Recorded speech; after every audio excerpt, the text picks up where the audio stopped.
Bueno, muy buenos Bueno, días para todos, para todas. Buenos días, Norma. Buenos días a todo el estudiantado. Sé que son 50. En sentido binario no sé bien cuántos varones, mujeres, y tenemos también alumnado trans. Tal vez, ya me voy a enterar. Voy mirando los nombres, pero eso no significa demasiado. Muchas gracias por estar acá. Estamos muy contentas con Nelly de poder estar acá en LECAE dando esta materia. Y antes de presentarme yo, me gustaría darle la palabra a Nelly, ya que esta primera parte es más responsabilidad mía y que ella dé un saludo por si se quiere luego ir o quedarse, le doy la palabra. Solamente, no sé si todos saben, pero Nelly, creo que todos la conocemos, es parte de nuestra vida nacional, de nuestras luchas feministas. Nelly es una abogada muy prestigiosa, como ustedes saben. Ella ha sido una de las fundadoras de la campaña por el derecho al aborto legal, seguro y gratuito, ha sido una de las redactoras de la ley, y bueno, nos acompaña y es profesora en la UBA, en Derecho, está a cargo de una maestría. Voy a hablar poco de ella, pues se pone nerviosa, siempre. Así es que bueno, es una persona a la cual queremos mucho y sobre todo de una gran... Estás muteada, Nelly. bueno, buenos días. Para mí es un placer estar acá.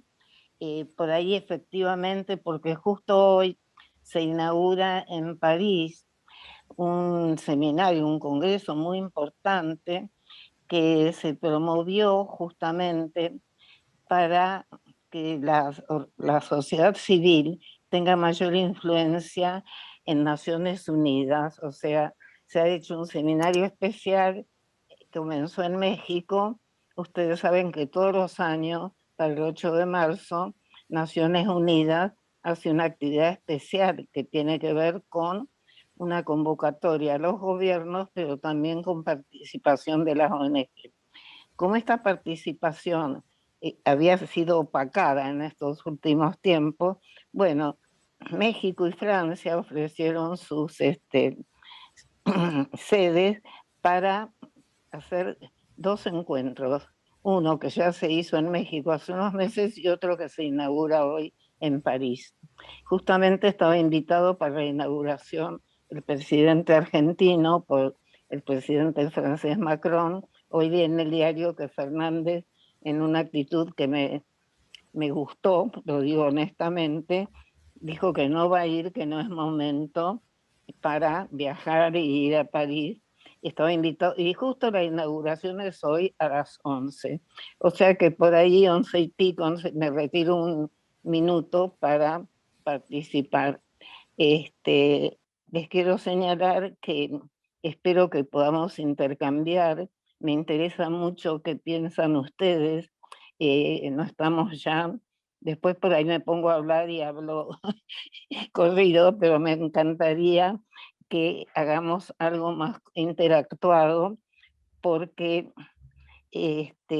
lo bueno de la enseñanza para mí es ese ir y venir, ese intercambio que se hace entre alumnos y profesores, ocasionalmente profesores, pero la riqueza a esta altura, justamente, cuando estamos en estos que son posgrados, es ver qué pasa en la mente de cada uno, cómo podemos enriquecernos recíprocamente. Entonces, nada, doy la bienvenida a estos tres encuentros que vamos a tener con ustedes. Espero que podamos enriquecernos mutuamente y ahora la dejo a Julia, que la quiero escuchar. Ya me he preparado para tomar notas. Bueno, Nelly, muchísimas gracias, un placer. Yo además de estar dando esta materia, soy la coordinadora de gestión de la ECAE, cuestión que me llena de responsabilidad. y para nosotros es un honor, Nelly, tenerte, ¿no? Esto, aparte tu generosidad, porque con tanto reconocimiento que en 3 oportunidades nos estés acompañando, es un montón. Y cuando gustes entrar digamos, a la actividad de ONU, hacelo libremente, que los estudiantes van a tener la posibilidad de escucharte bastante en las próximas 2 clases. Esta Muy es bien, así muchas que, gracias, Julia. no, por favor. Bueno, muy buenos días, como ya les dije. La idea hoy es retomar, yo no sé, estoy con el chat, lo estoy viendo el chat si quieren escribir. La idea que nosotros estamos teniendo en este sentido es retomar todo lo que es la teoría de género, en un principio, cuestiones que ayer hablábamos con él y decíamos, bueno, esta gente cuánto sabe, y sabe porque son abogados del Estado, abogados, y además porque seguramente ya han hecho el Micaela, que es algo obligatorio, pero además que está en nuestra agenda social. Así es que bueno, vamos a hacer un pequeño repaso sobre algunos conceptos fundamentales. Ustedes deben tener un PowerPoint, que no es un PowerPoint, sino que les tratamos de dar una suerte de fichas, ¿no? Esta es la idea. Sobre los conceptos generales, básicos, y es cierto, nos interesa mucho interactuar, así es que no se priven de hacer comentarios, si quieren que hagamos algo más coloquial, más dialógico, que nos cuenten experiencias que están teniendo en el Estado, las preocupaciones que hoy tienen, el nuevo, digamos, paradigma que estamos teniendo, y no se priven porque no es la idea hacer una clase expositiva sobre cuestiones que nosotros consideramos que ustedes ya conocen. Lo conocen en tanto profesionales, pero también como efectores del Estado y también, bueno, porque está en nuestra agenda social. Así es que, bueno, darles la bienvenida, decirles que estamos muy felices de estar acá. La idea nuestra en esto que estábamos hablando de los nuevos paradigmas no es otra cuestión que estar pensando en esto de mirar el mundo con anteojos, con gafas violetas. ¿Eso qué quiere decir? Es mirar desde una nueva perspectiva aquello que está naturalizado por un sistema patriarcal. Este patriarcado consideramos, yo no soy abogada, soy historiadora, desde la historia la consideramos y la vemos desde el Paleolítico superior y sobre todo el Neolítico, cuando comienza a haber una gran cantidad de alimentos que no son consumidos, y esos alimentos no ser consumidos generan una suerte de acumulación de bienes, y es ahí donde se establece el patriarcado. La humanidad tiene más de 200.000 años arriba de la Tierra. El patriarcado tiene 20.000. Desde el neolítico, podríamos decir, el neolítico primigenio, ¿no? Antes de la edad de los metales ya encontramos el patriarcado. Es decir, que no es tan solo una cuestión que responde al capitalismo, sino que el patriarcado luego toma el capitalismo. Pero bueno, esto de mirar el mundo con anteojos, con gafas violetas, significa volver a mirar fundamentalmente desde una perspectiva que nosotros llamamos una perspectiva de género. Las noticias, la educación, el lenguaje también están condicionadas, nada es neutro, no es neutro esta materia, no es neutro que nosotros estemos acá, nada es neutro, inclusive y sobre todo en el lenguaje, que es donde se construye el pensamiento. Entonces, como nada es neutro, tampoco es natural, tratemos de desnaturalizar las desigualdades que este patriarcado genera. Mirar entonces las relaciones con estos lentes nos va a permitir reconocer las relaciones de poder en un sentido no tan solo del poder, del poder hegemónico o del poder de los estados, sino también en un sentido Foucaultiano, que son las relaciones de poder entre los géneros, distinguir cómo estas relaciones se conformaron históricamente y son constituidas,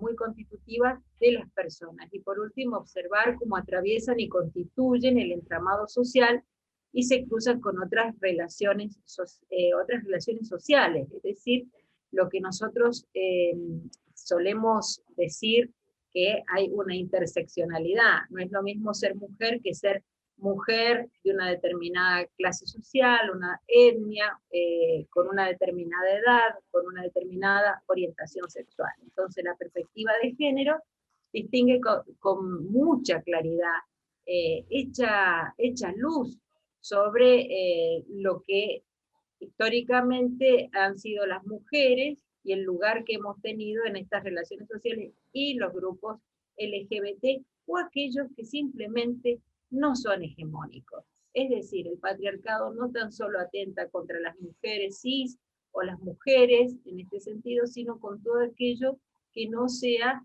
heteronormativo y varón.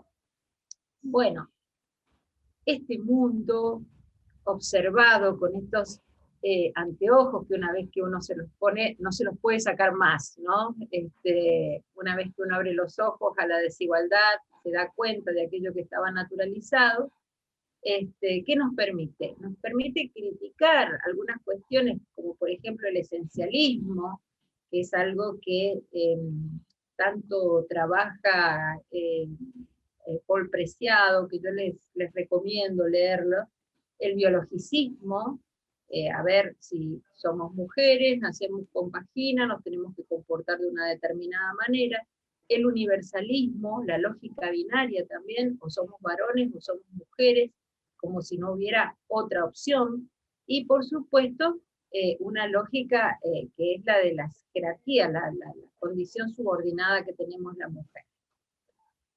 A partir de esto, entendemos que el género es una categoría teórica, es decir, que el género, a diferencia del sexo, es una construcción, un concepto dinámico, flexible, porque muchos de los autores lo definen de diferentes modos, pero lo que nosotros más nos interesa es ver que es una construcción social, histórica, y determinada por las culturas, y que están en función también, como decíamos recién, de determinados intereses.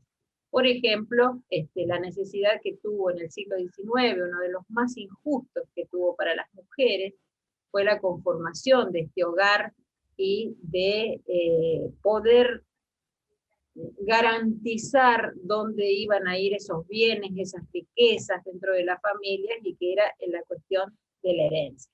Las teorías de género entonces buscan poner en cuestión toda la producción teórica, y ¿qué utiliza? Utiliza el sexo asignado al nacer como un elemento ordenador, un elemento que no tan solo nos va a ordenar la vida de adultos, sino que desde el momento en que nosotros nacemos y comenzamos a comprender nuestra lengua materna, nos asignan determinados roles, formas de comportamiento, expectativas que se tienen sobre nosotros. Esto nos moldea para toda la vida. Luego, lo que hacemos es tratar de luchar contra esto que se nos dio como forma natural. Si sos una nena, te tenés que sentar como una señorita, no podés jugar a determinadas cuestiones, no podés subirte arriba de los árboles. Por suerte esto está cambiando, ¿no?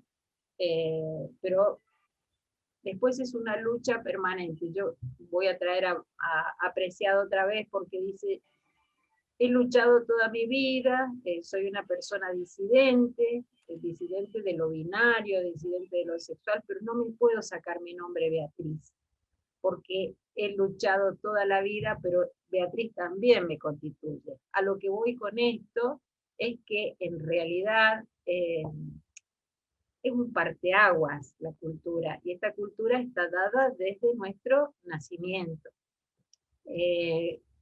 Y nos condicionan. Entonces el concepto de género, que es lo que es jerárquico, porque evidencia las relaciones desiguales de poder. Es relacional porque refiere a las relaciones que se construyen socialmente entre los géneros. Es dinámica y plástica, y acá está el gran aporte que realiza Judith Butler cuando habla que tiene un carácter performativo, se construye cotidianamente a través de diferentes acciones. Es institucional, porque se sostiene y reproduce en las instituciones. En primer lugar, por supuesto, la familia, pero luego la escuela, el Estado, la religión, la cultura en general. La escuela, la ECAE, ¿no? Contra las cuestiones que también queremos cambiar en la ECAE. Es interseccional porque se expresa de manera diferente al ser atravesado por categorías, como dijimos recién, de edad, etnia, orientación sexual. Y voy a hacer una pequeña digresión en esto que hablaba yo de la ECAE, hasta hace 1 año y medio, en que nosotros empezamos a estar al frente del organismo. La proporción de docentes varones era sumamente mayor al de las mujeres. Tal vez otras docentes, esto ya se los han contado. Pero nosotros hemos logrado que ahora sea un 50% de varones en sentido binario todavía, y un 50% mujeres. En un futuro veremos cómo representar también, y esto creo que va a tener que ver también con las leyes de inclusión que están saliendo en relación a los sectores disidentes, trans, para la inclusión laboral, estudiantil, etc. Nelly, no sé si en esto querés agregar algo.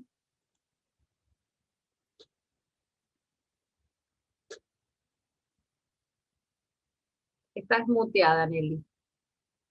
Yo por molestarte nomás. No, no, me gustaría saber cómo hay grandes discusiones respecto al origen del patriarcado, ¿no? Y cuando lo cierto es que lo que no está, creo, verificado es el matriarcado. O sea que no está históricamente comprobado que ha habido etapas, como señalaron algunos de Morgan, Bachofen, que existió el matriarcado. Quería ver si cuando vos planteaste lo del neolítico, que me parece muy interesante, ¿no? Es ver si pensabas lo mismo, que en realidad no está completamente, digamos, verificado históricamente un comienzo preciso, si existió el matriarcado. Si no existió el matriarcado, quiere decir que hubo patriarcado, hubo sociedades indiferenciadas, ¿no? Quería un poquito cambiar ideas sobre esto. Qué bueno, qué bueno. Lo que, digamos, se trabaja sobre todo con John Scott, que es, digamos, la teórica que más toma el tema de lo histórico. Lo que se considera es que hubo sociedades no tan diferenciadas, en las cuales también, donde la división del trabajo no estaba sexualizada, y no tenemos comprobación de matriarcado, ¿sí? De tareas indiferenciadas en cuanto a las tareas de cuidado de los niños que nacían, el tema de la caza, de la recolección en una etapa de nomadismo, en las cuales lo hacían las mujeres también, Claro, y que también... porque siempre hay un trasfondo económico en realidad, ¿no? Porque Total. esa no indiferenciación era porque prácticamente hombres y mujeres, por usar este lenguaje habitual para que quede más claro, compartían el lugar, también el lugar de trabajo. Por supuesto, y las tareas, y las tareas. Y las tareas. Entonces, no, recién se me ocurrió algo diciendo que estamos en este momento con la pandemia como un corsi recorsi, porque en muchos hogares se ha visto un volver a compartir el lugar de tareas diarias con el teletrabajo, ¿no? O sea Así que, es. y por otro lado, lo que sí creo, y que ahí creo que todavía tenemos una necesidad de una vuelta de tuerca más, es el tema del llamado contrato sexual. Por eso yo a veces me preocupo del tema de considerar todo acá una cosa, una creación cultural, que todavía no conocemos, no nos conocemos mucho, no conocemos a fondo nuestros cuerpos, nuestro funcionamiento, porque ese contrato sexual creo que tiene que ver también con algunas características físicas que a lo mejor estaban sobrevaluadas, porque ese Bueno, contrato sexual, como dice Portman, que no es que era un contrato con las mujeres, sino un contrato sobre las mujeres, creo que existe desde el Paleolítico, más o menos, ¿no? sí. En cuanto al tema, por ejemplo, físico o de la fuerza, el hecho de tenernos a nosotras, las mujeres, en tareas reproductivas y del hogar y de cuidado, ha hecho que la mujer a lo largo de la historia pierda su musculatura. Eso está comprobadísimo. La fuerza física de la mujer ha sido mermada en función del lugar que se le ha asignado en esta división sexual de las tareas, del trabajo, de las responsabilidades.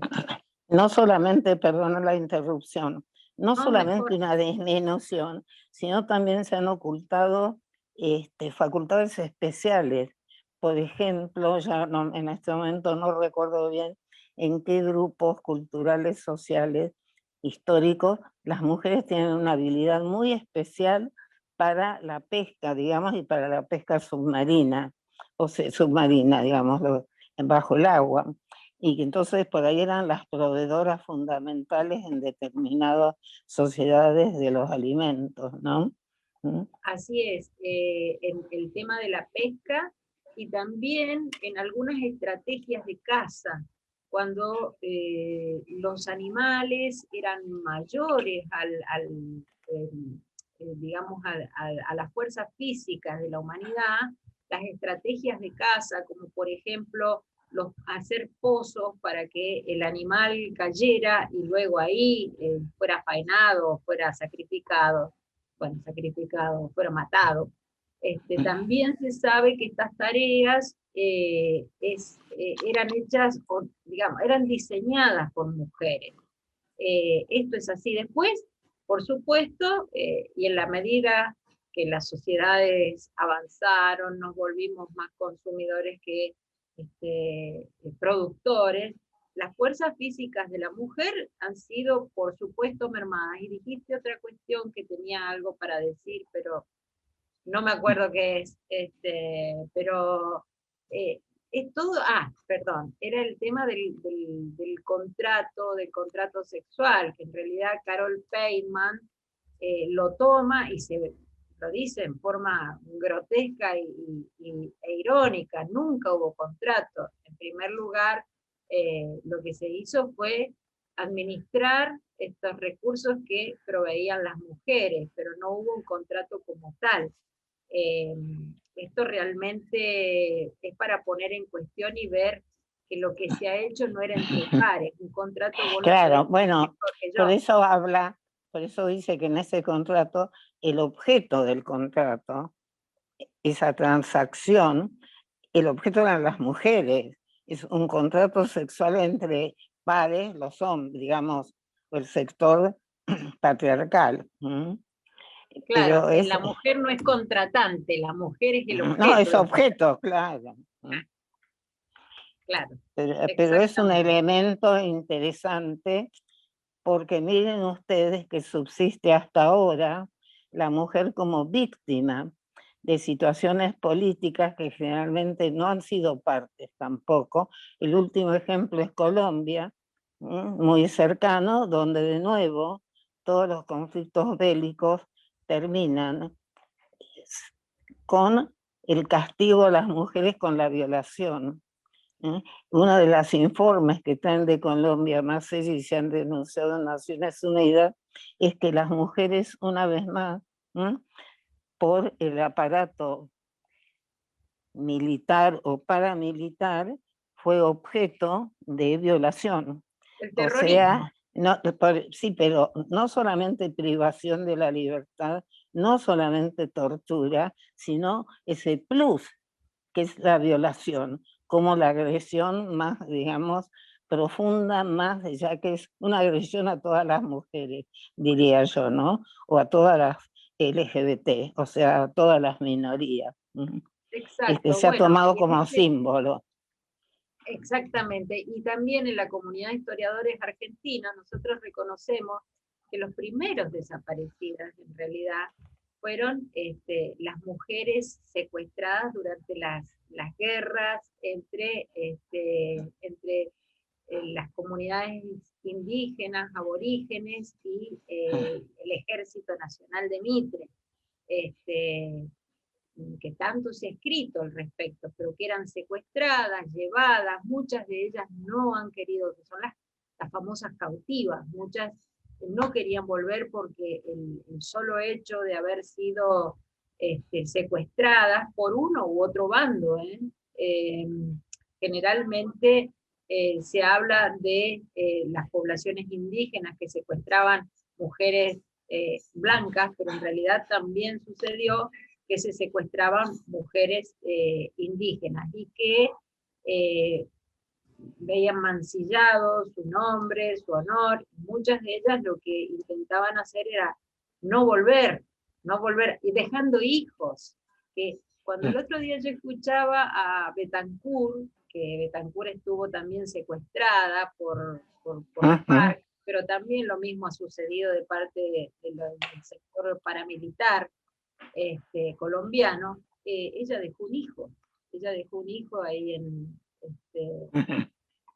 la misma situación, el cautiverio. Bueno, quiero dar un dato que me llamó la atención.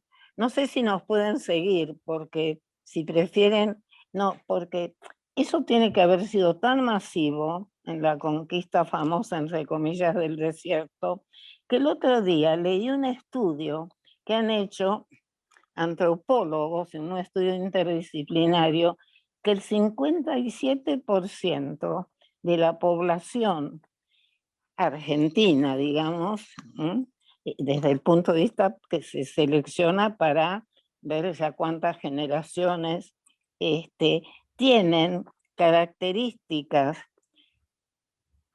en su investigación de qué grupos sanguíneos, una serie de elementos que exceden totalmente esto, tienen una parte de origen genético indígena. O sea, hablando del famoso de quienes somos hijos de inmigrantes y quienes no, cómo es esta mezcla que se produjo con el exterminio de los hombres indígenas y el secuestro y violación de las mujeres, ha hecho que los argentinos, que muchas veces decimos, no, están tal pueblo originario, tal pueblo y los otros, no, que ya se han producido a través de los siglos una mezcla que muchísimo, un porcentaje más alto de argentinos tiene un origen, digamos, de pueblo originario, ¿no? Que es Así es. interesante.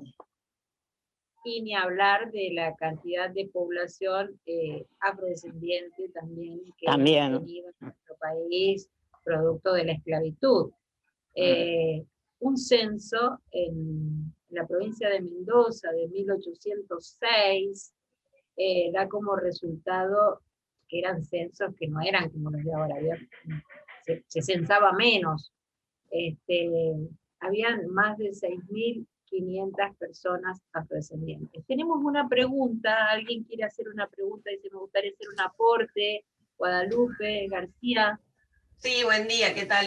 Bueno, es más un aporte que una pregunta, porque con esto de que el contrato es entre hombres y que la mujer es el objeto del contrato, quedé flayada, porque pensaba algo muy simple, que es como cuando un varón te está molestando porque quiere salir con vos o lo que sea, la forma más fácil de decirle que no querés salir con esa persona, decirle tengo novio.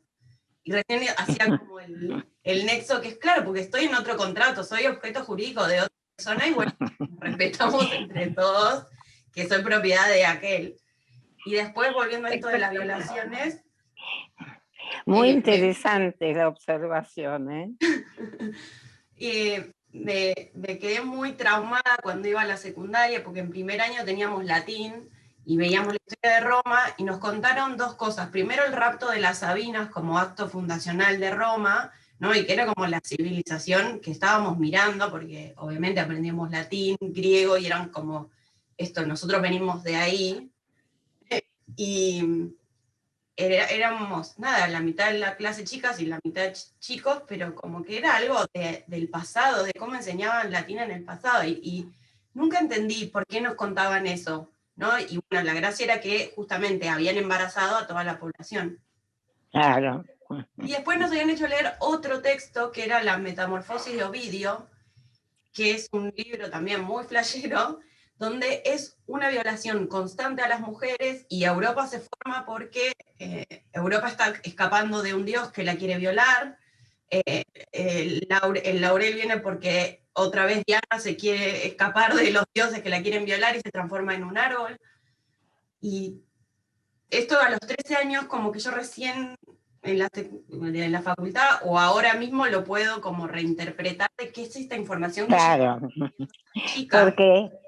Porque te explicaban, pero había esto que hay que tenerlo muy en cuenta, que todo lo sexual y la reproducción ha sido objeto de una manipulación ideológica por el patriarcado impresionante, porque no se hablaba. Te explicaban el rapto de la Sabina, pero había determinadas, y eso que sos joven, determinadas cuestiones que no se hablaban y no se siguen sin hablar, que se traduce en lo que yo llamo que todavía una mujer violada le da vergüenza contar que fue violada, como si fuera siempre su culpa. Lo ves permanentemente eso en determinados sectores. Vieron que hasta, y Julia nos puede contar más, las mujeres que fueron violadas durante la dictadura o el terrorismo de Estado, tardaron años muchas de ellas en poder contarlo. Se tardó años que en los juicios por la memoria, la verdad y la justicia, se buscara una calificación, un agravante por el hecho de la violación. O sea, eso muestra, y me pareció muy lindo, muy interesante todo lo que contó Guadalupe Daniela, que cómo nos van apareciendo estas cosas permanentemente, ¿no? En distintos aspectos de la vida, de la relación, vas uniendo determinadas cosas que nos han quitado, cosas que nos han privado, que este patriarcado, por eso también es interesante discriminar entre machismo y patriarcado. El patriarcado es una estructura de poder tan importante que nos ha performado, nos ha formateado, podríamos decir, como que hasta ahora, y después eso lo vamos a ver en las clases siguientes más desarrolladas, cómo recién ahora estamos obteniendo, se garanticen nuestros derechos sexuales y reproductivos, a 100 años del derecho al voto, casi. Así es. Y después, que siga la profe Julia. No, pero esto tiene que ser dialógico, me encantan los aportes. Ahí Federico López, no sé si lo querés decir, Federico, o lo leemos. Sí, no, yo me había quedado cuando hablábamos un poco de historia, las sociedades celtas, muy posteriores al Neolítico. En esas sociedades la mujer tenía un rol mucho más participativo de las decisiones sociales y políticas. Hay ejemplos de mujeres que, por ejemplo, como Boudica, lideraron una rebelión contra la ocupación romana en Britania, Cartimandúa, que fue también una reina muy famosa, pero seguían siendo sociedades patriarcales en el sentido de que la estructura giraba en torno al hombre. Por lo menos son ejemplos distintos a lo que eran las sociedades griegas, romanas, que donde ya directamente la mujer ocupaba un rol bastante parecido al actual, ¿no? O no al actual, pero al que era en el siglo XIX.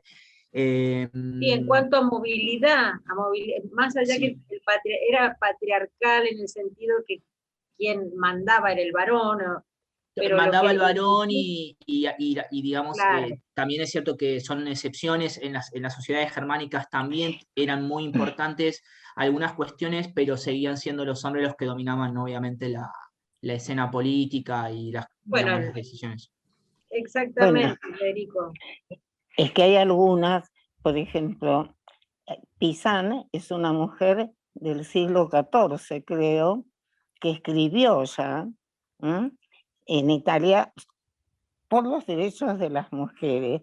O sea, que si bien es cierto, perfecto lo que dice Federico, por eso vamos a esas oscilaciones también, ¿no? Digamos, en los distintos siglos, como el hecho que se destacaran mujeres hacía que en algún momento de la historia, como por ejemplo en Inglaterra, con Isabel, que fue una mujer muy destacada, entonces eso podía penetrar un poco en la sociedad a distintos niveles, pero el patriarcado seguía subsistiendo, ¿no? Con otros roles, digamos, pero subsistía, pero digamos quien establece con más fuerza, con más ahínco y con una verdad de tipo sociológica más fuerte, fueron los griegos donde el valor de la palabra era masculino y la mujer era condenada a estar en el gineceo, que era la cocina de la casa, Claro, ¿no? las vestales, siempre símbolos, como Exacto. digamos, eso. Por un lado, levantar a alguna mujer, perdón si molesto a alguien, la Virgen María, aparece en maternidades glorificadas y por otro lado, digamos, despreciadas, ¿no? Como... Exactamente. Y bueno, como bien lo dice Carlos Reali, el pater familiar o el pater family de Roma, digamos, que de ahí deriva también todas las nociones que hasta hoy, hasta el propio patriarcado, ¿no? Este padre dueño que pone en sujeción al resto de su entorno, ¿no? Pero bueno, lo que vemos en otras comunidades que no han sido la grecorromana y que es el esquema, digamos, del mundo occidental antiguo y que después deviene en lo moderno, ese es el esquema de mayor sujeción sobre los cuerpos de las mujeres. Entonces, en otras sociedades sí, también eran paternalistas, pero no vemos el nivel de inmovilidad que se le da a la mujer como en el esquema occidental. Y que por supuesto el código napoleónico, o sea, estoy pegando saltos, ¿no? Pero como ratificando toda una línea de pensamiento y una línea de poder masculina, blanca, heterosexual, porque no es todo masculino.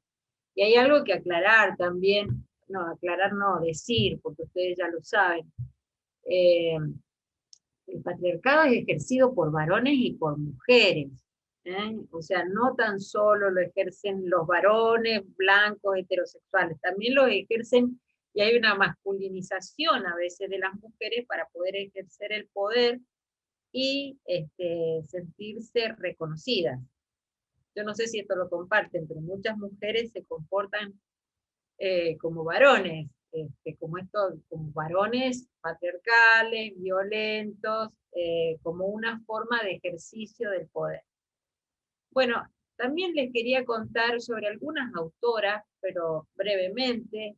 Recién estuvimos hablando de Paul Preciado. A mí alguien que me gusta mucho y recomiendo siempre este libro, soy medio pesada ya con pero se los recomiendo, que es de Nancy Fraser. No sé si la conocen, Nancy Fraser.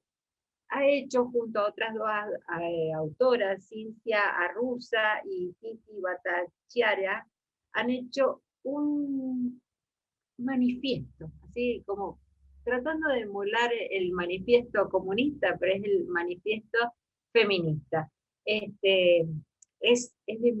Si lo pueden conseguir, es bastante nuevo, si no, yo se los hubiera puesto en la bibliografía. es muy valioso, tiene una mirada marxista, y sí está puesto puntos por puntos, como si es un manifiesto, y realmente desmenuzan en clave marxista qué es lo que es el patriarcado, en qué consiste la liberación de las mujeres, de las disidencias. Es un manifiesto que bosqueja una utopía, pero una utopía, ustedes saben que caminamos sobre utopías, así es que se los recomiendo por si lo quieren comprar. Ahí María Cecilia de Gastaldi nos dice, si importa el 100% es así, muchas mujeres ejercen ese patriarcado para formar parte o colocarse en sectores de poder. Exactamente, porque la forma de construcción del poder feminista es una forma mucho más horizontal, es una forma colectiva, ¿no? Las mujeres no hemos tenido, por eso no nos sirve mucho, si bien valoramos el aporte de un montón de mujeres, la historia de mujeres destacadas en sentido biográfico no es lo que rescata el feminismo. Lo que rescata el feminismo es la mujer colectiva. ¿Y eso qué quiere decir? Que va a tener una distinta manera de construir ese poder, que va a ser más horizontal y entre muchas. En cambio, el poder patriarcal es absolutamente jerárquico, es piramidal, como recién observamos, y muchas mujeres para llegar a esos espacios de poder han sentido que la única forma que tenían era comportándose como varones. ¿Mm? Bueno, entonces yo recién les hablé de John Scott, cuando hice ahora mi tesis de maestría. Ella fue la autora pilar, ¿no? Porque ella mira el género como una categoría útil para el análisis histórico. El género es un elemento constitutivo de las relaciones sociales basadas en las diferencias que distinguen los sexos y el género, y es en una forma primaria de las relaciones y los significantes de poder. Bueno, ustedes también van a poder ver dentro de ese esquema un montón de otras autoras. A mí me gusta mucho el aporte que hace Judith Butler en ese sentido, sobre todo en el género en disputa, que me parece que es su obra cumbre. No sé si querés decir algo, Nelly, antes de irte, sobre Judith Butler, si querés que continúe yo. Estás muteada. La vamos a hacer trabajar hasta que se vaya, Nelly. No, yo todavía sigo. Hasta las 11:00 me da mucha pena irme. Te escucho. ¿No? Bueno, Judith Butler lo que tiene, introduce algo importantísimo que es la teoría queer. La teoría queer quiere decir,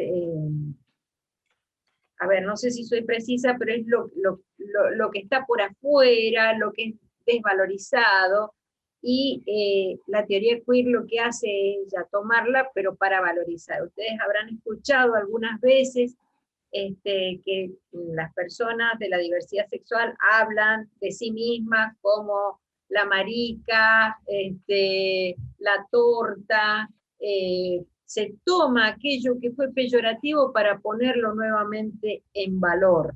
Bueno, eso mismo hace la teoría queer. Entonces, Judith Butler nos dice que comprender el género como una categoría histórica es aceptar que el género, entendido como una forma cultural de configurar el cuerpo, está abierto a su continua reforma. Lo que decía recién Nelly, es performativo, y que la anatomía y el sexo no existen sin un marco cultural. Somos performativos, y el carácter de género es performativo. Es decir, todo lo que sean estudios de género no es una cosa dada, no es 2 más 2 es 4, no es matemática. Tienen una evolución a través del tiempo, tienen una performatividad a través del tiempo. Este es el aporte que hace Judith Butler. Judith Butler, para mí, introduce y pone en cuestión el tema del binarismo, de lo que es varón y mujer. Tanto, bueno, Judith, ustedes saben que es una militante lesbiana, Por otro lado, tenemos a Paul Preciado, que es una persona trans, dice, yo soy un teórico, un autocobayo, ¿no? Sobre su propio cuerpo, ha hecho las propias investigaciones que luego sostiene, miren qué valentía, ¿no? Y yo les digo a ustedes, yo con él, por supuesto, pero en la parte esta de desarrollo, le hemos dado una autora trans también, de apellido Connell, es australiana también, brillante, léanla y lean los textos que le hemos dado. Traten de encontrar en YouTube un aporte de ella, muy interesante que hace al respecto, y que hablan tiene una mirada parecida a Butler Connell sobre la performatividad del género. Bueno, tenemos que también recordar a nuestra querida Loana Berkins, no sé si alguno de ustedes la conoció. Loana, una compañera trans, donde sus primeros años viene desde Salta, estuvo, digamos, en situación de prostitución. Ella profundamente en contra del reglamentarismo. Loana, a diferencia de otras personas trans, no hay una opinión unívoca respecto a esta situación. Loana decía siempre que ella no le quedó otra que la prostitución, porque no habían más derechos para las personas trans. Y ella decía, las travestis somos personas que construimos una identidad cuestionando los sentidos que otorga la cultura dominante a la genitalidad. La sociedad hace lecturas de los genitales de las personas, y estas lecturas le siguen expectativas acerca de la identidad, las habilidades, la posición social, la sexualidad y la moral de cada una de estas personas. Se considera que un cuerpo con un pene tiene que comportarse de una determinada manera y tener una determinada subjetividad, y que un cuerpo con una vagina, tal otra, ¿no? Y que el travestismo, ¿qué es lo que hace? Irrumpe, por eso molesta tanto, por eso el patriarcado, el travestismo, le resulta insoportable, porque rompe con esta lógica binaria de las sociedades occidentales.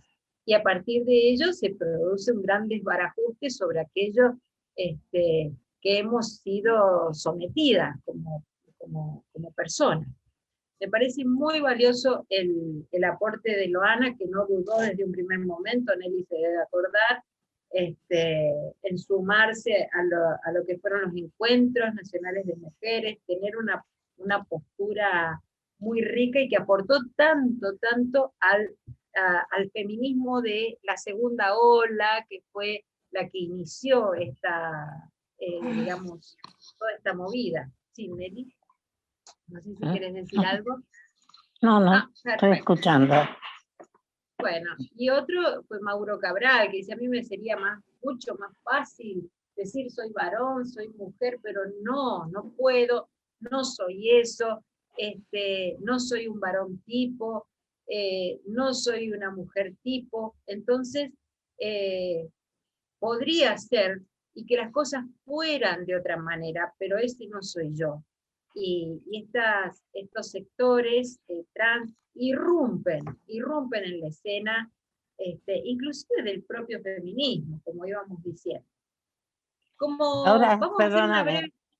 Sí. No, quería hacer una pequeña observación de qué revolucionario es lo de Judith Butler y esta historia de Loana, porque yo escribí el primer artículo, creo que se publicó, en la Argentina, en una revista de Derecho, me pidieron que comentara un fallo de la Corte de Nueva York que reconoció a una pareja homosexual, al superviviente de una pareja homosexual, el derecho a continuar en la habitación, digamos, en la vivienda que tenían ambos.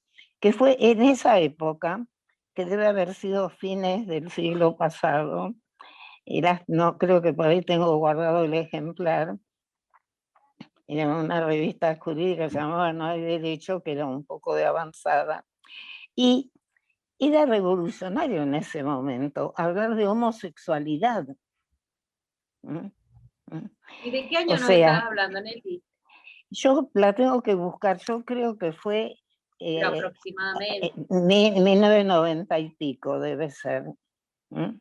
O sea, es un gran impacto porque ya eso era un paso adelante, muy importante, hablar de homosexualidad, que en última instancia es mucho menos disruptivo, ¿m?, que hablar de transexualidad. O sea, hasta para el imaginario social, en ese momento la homosexualidad era ilícita. Yo recuerdo haber participado en congresos en París por el gobierno argentino sobre el tema de HIV y que en ese momento, supongamos Australia todavía, era delito las relaciones homosexuales. ¿Mm? Ya no Bueno, hablemos de... ¿En O sea, Rusia al día de hoy no es un delito? sí, y no, en Turquía. en Rusia, no, leí el otro día peor, que hay 70 con motivo de del día de LGBT que fue en estos días. Creo que Sí. todavía hay 70 países en el mundo que consideran ilícito. Pero te estoy hablando de lugares como, digamos, Australia, porque Turquía tiene todavía sus meandros de distintas civilizaciones, de distintos grupos de creencias, pero era delito. En Londres, Inglaterra también, fue delito.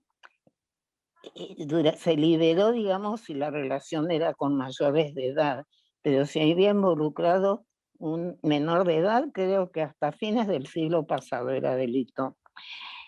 Entonces, pensar de una disrupción tan grande como es el tema trans, ¿m?, o sea, algo que va más allá, ¿no? Me acordé cómo en ese momento ya la revista se llamaba No hay derecho, por ahí habría que buscarla en internet, pero qué avance enorme, ¿no? Desde el punto de vista de los derechos humanos que se consideran todas estas cosas que estamos Y hablando. en poco tiempo. Y Y en sí, pues poco son tiempo. décadas. Oye, 30 años en la historia, bueno, no le voy a decir a mi compañera historiadora, no es nada. Lo que pasa es que yo entiendo a la gente joven cuando dice, bueno, no es nada, pero te lleva casi una generación, ¿no? Y te lleva la Obtener vida derechos. puesta. Te lleva la Por vida eso. puesta. Cuando uno pertenece al grupo vulnerado, este, un año es un montón. Lo que sí hay que, me parece a mí, digamos, todo lo que son los, retomando un poco lo que dice Nelly, todavía se nota mucho en países eh, cristianos ortodoxos, cristianos que pertenecen a una, eh, digamos, a cristianismos nacionales, como es el caso de Rusia, y después en los países árabes. Lo que es un poco llamativo Turquía, porque es el estado más laico dentro del mundo árabe. No obstante, lo que fue el proceso otomano ha dejado, digamos, pero han sido salvajemente reprimidos en estos días. Y sí, las comunidades LGBT en estos países no la pasan para nada bien, pero tampoco, también tengo información en Armenia, que es una iglesia cristiana nacional, también es muy, muy difícil, que también tiene que ver con la vecindad que tienen con otros países del Medio Oriente, en este sentido, pero no es mejor en otros lugares. Digamos que las estándares que nos plantea Naciones Unidas en ese sentido es para la mitad de los países. El resto no la pasa nada bien y tengamos en cuenta que la Argentina acaba de promulgar la ley de aborto legal, seguro y gratuito, y solamente es el país, digamos, mayor en América Latina en tenerlo, también lo tiene Uruguay, lo tiene la Ciudad de México, creo que Oaxaca, y se acabó. O sea, todo esto es bastante, estas conquistas son bastante recientes. La otra fue el matrimonio igualitario, que Paul Preciado siempre dice, pero ¿cómo se les ocurre a los gays, lesbianas y travestis querer casarse? Pero bueno, nosotros sabemos que esto es en función también de un montón de derechos civiles, como es el derecho a la jubilación, el derecho a una pensión. Miren lo que les pasó a Vergara Leumann, que tenía su pareja establecida y a su pareja al morir él no le quedó absolutamente nada, ¿no? Y mucho más importante que el matrimonio igualitario, a mi parecer, fue la ley de identidad de género, que por otro lado tuvo, curiosamente, tuvo menos... mucha menos prensa. Menos prensa y menos oposición, tuvo mucho más oposición de sectores religiosos, de sectores de derecha, la ley de matrimonio, siendo que la otra fue inclusive más disruptiva. Y ahora esta nueva ley que estamos teniendo ahora, que es la de ingreso o sea, el cupo laboral. Exacto, que esto, bueno, pero viene de la ley de identidad, que la Argentina también fue pionera en ese sentido. Sí, pero creo eso es una invitación a las historiadoras que se les pasó inadvertida. O sea, que habría que estudiar el momento histórico que pasaba en nuestro país cuando se dictó, porque siempre se comenta como que la oposición, matrimonio igualitario, no sé si ustedes recuerdan, se recorrieron el país, hicieron audiencias en todo el país. Hubo una oposición enorme, pero en realidad creo era como que también un desprecio por la ley de identidad, por los trans y travestis, de que no importa que se hagan lo que quieran, son un grupo. En cambio, la institución matrimonio, tanto que muchas veces, y eso lo vamos a hablar, comparando leyes, es por qué matrimonio igualitario sí y aborto no, porque hubo rechazo, pero no fue como el del aborto. Entonces, porque son vueltas y recursos, que por eso también cuando se estudia feminismo hay que tener mucho cuidado, como hay trampas. O sea, hay algo que uno obtiene y no se da cuenta que está cayendo bajo el control social. A cualquier sociedad, por eso se dice que matrimonio igualitario podrían no haberla discutido tanto, porque después de todo era entrar en una institución de prestigio. Pero en ese momento yo creo que eso también era como algo que la Iglesia no podía, aquello que consideraba un sacramento, perdió el tema de matrimonio religioso y encima que cualquiera contrajera, porque algo pasó con la ley de identidad. ¿Por qué no la combatieron? Que creo que también fue por una actitud de desprecio, es decir, bueno, igual es un grupito ahí. Y puede haber algo de eso, es cierto. En cambio, el matrimonio igualitario sacramento, te ingresaba y en ni algo, hablar del tema aborto.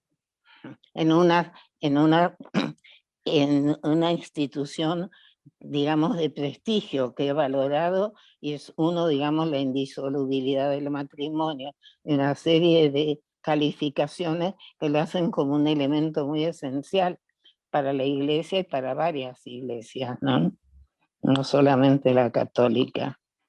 Se me ocurre quizá que también vieron que era algo que iba a suceder y que manifestarse en contra de eso era una guerra de alguna manera perdida, pienso yo, porque en su momento cuando se discutió lo del matrimonio igualitario, todavía esas cuestiones eran muy nuevas, pero bueno, se ha avanzado creo, ¿no? Bastante desde ese entonces y me parece que ya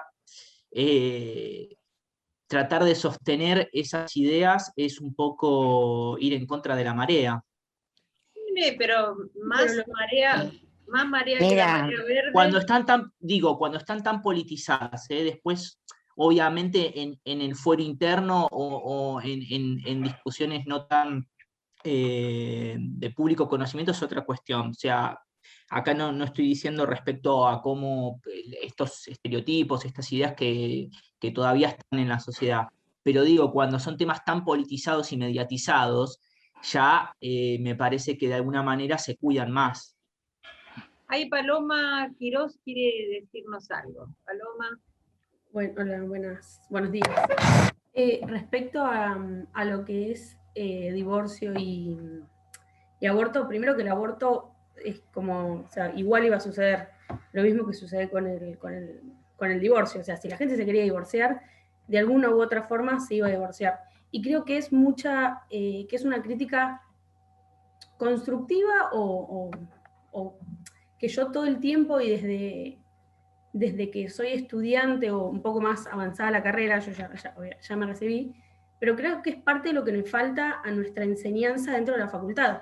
A nosotros nos enseñan, bueno, a partir de tal año es legal el divorcio, pero no nos enseñan qué es lo que sucedía, cuáles son las condiciones materiales, cuál era el contexto político, social, económico. Yo digo, de acá a, no sé, 50 años, a nuestros hijos o lo que sea, en la Facultad de Derecho, les van a decir, bueno, a partir del año tal se sancionó el aborto, les van a decir que estaba el movimiento Ni Una Menos, les van a decir que había una campaña, les van a decir que hubo un paro internacional de mujeres, o sea, todo ese contexto político, social, económico, se les va a enseñar, les van a contar qué era lo que hacían las mujeres y las disidencias, o sea, de todo, ¿no? Por el derecho a las mujeres, les van a contar que en Argentina en particular, había un femicidio cada 27 horas. O sea, todo eso creo que es parte de la enseñanza y creo que también es algo que la currícula perdón, nos debe. Claro, Paloma, yo te quiero decir algo,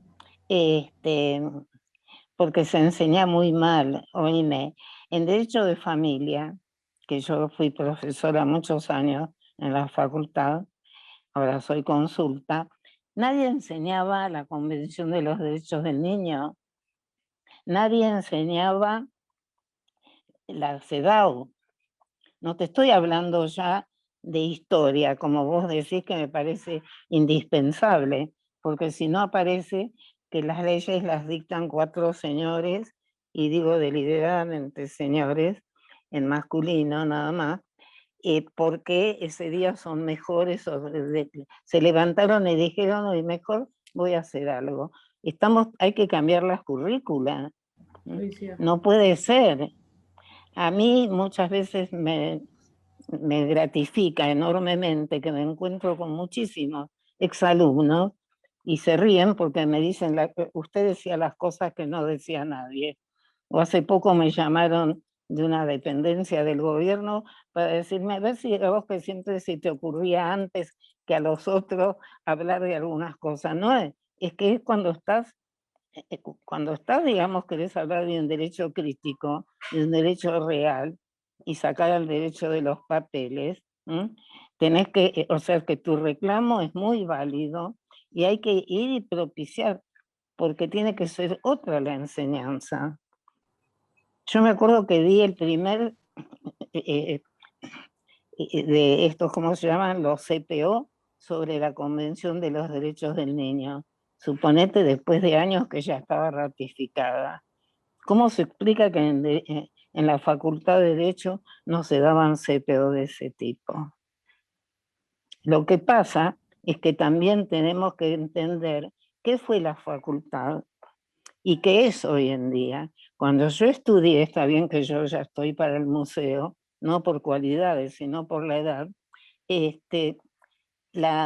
no teníamos nada, no había posgrado, no había maestría, no había... yo cursé la mitad de la carrera que solamente te aprobas libre, no había cursos de promoción sin examen, y cuando se crearon y los pude hacer, eran un privilegio, tenías que tener muy buen promedio o muchas materias aprobadas. ¿Saben cuántas personas estábamos en los grupos de lo que hoy son los CPO, 27 alumnos éramos en esas aulas de la gran mesa redonda. O sea, hay una facultad nueva, pero que tenemos que todavía remozarla, porque necesitas darle otro contenido al derecho. Sí, increíble acá. Perdón. María Soledad, ¿querés agregar algo? Bueno, primero saludarla a Pila, creo que es un placer volver a escucharla. Yo estoy en la UIF y el año pasado tuvimos el privilegio de convocarla para unas jornadas de trata de discriminación y género, y cada vez que la escucho me la quiero llevar a la mesita de luz. Por otro lado, decir esto que hoy, como docente también de la Facultad de Derecho de la UBA, veo que hay un desfasaje que en parte me pone contenta por las futuras generaciones, pero a nosotros nos pasa, yo soy docente de Derecho del Trabajo en la UBA, en una de las últimas materias donde los chicos finalmente sí se reciben, y damos una clase sobre violencia de género vinculada con violencia laboral. Y es impresionante cómo atrapa a los chicos que son chicos que vienen de escuelas primarias y secundarias que no han visto esto.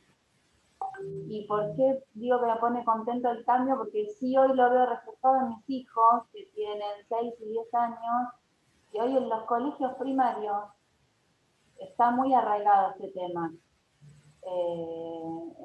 Este mes, por ejemplo, se dio en casi todas las currículas que tienen el tema del mes del orgullo, y tienen muy incorporado esto. Entonces creo que esa generación va a llegar a la facultad y no se va a encontrar con lo que me encuentro yo hoy. Chicos enfrentados o con una disputa todavía de ciertos conceptos que para mí ya están salvados. O sea, ya se habló de esto, digamos, para mí hay algo más allá. Y espero que podamos llegar a conseguirlo. No, tenés mucha razón. Y perdonen, voy a contar una anécdota, porque creo que la historia que estamos viviendo ahora también es importante. Yo tengo un bisnieto que cumplió 13 años, y el otro día la mamá cuenta lo siguiente. Saben que tenía una osteópata que era mujer.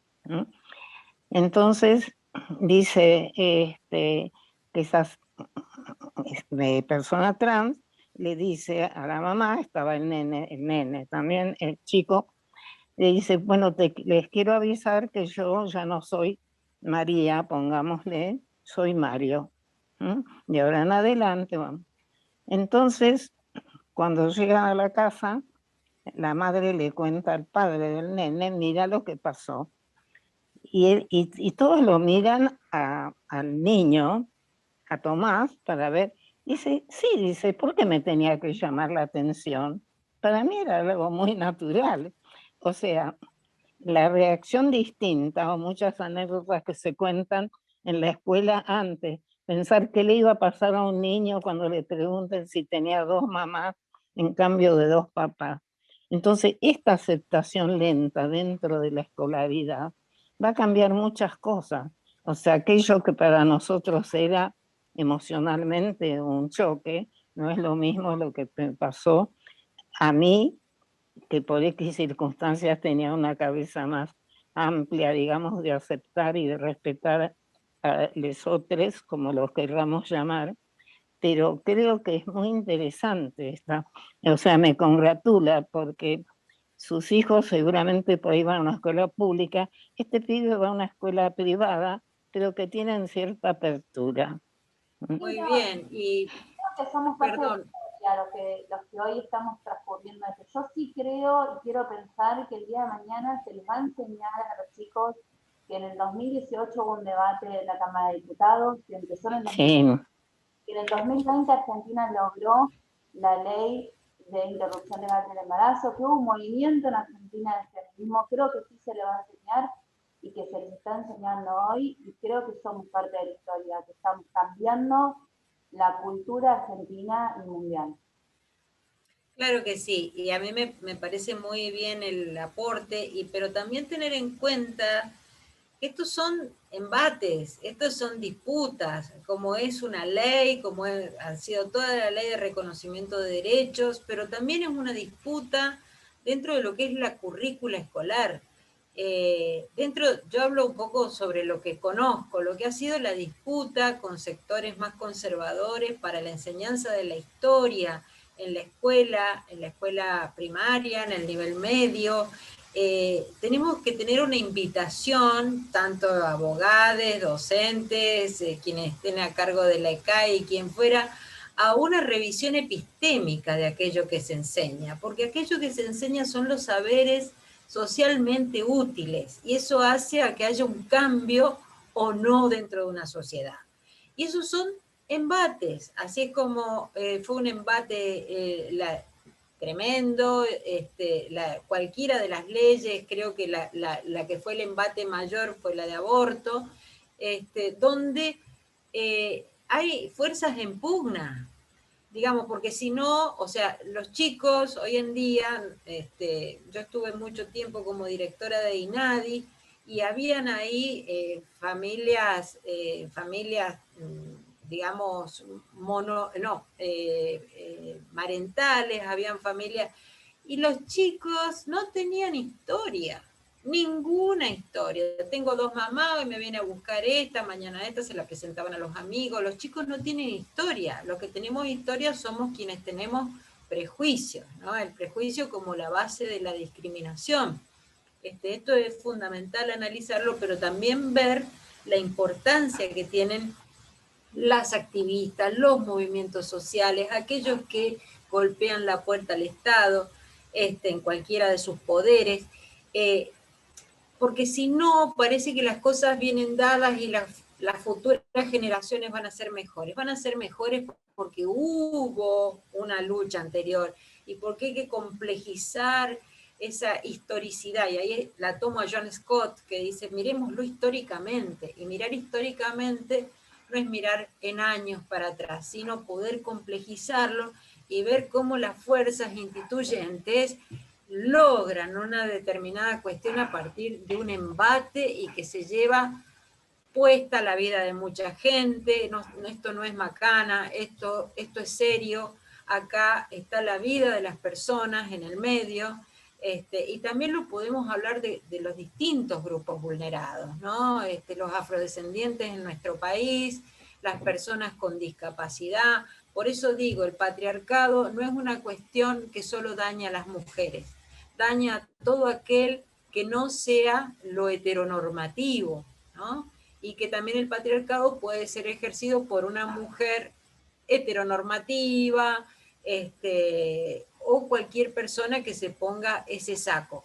Entonces, estamos hablando de nuevos paradigmas, de nuevos debates, de nuevas miradas epistémicas, pero sobre todo la fuerza que ponemos en la calle para la conquista de estos derechos, como decía Nelly, como decía María Soledad. Esto me parece fundamental, complejizarlo, y cuando se enseñe la historia, esta historia escolar, bueno, ¿qué pasó? ¿Por qué durante tanto tiempo las víctimas del terrorismo de Estado no contaron las vejaciones sexuales sufridas?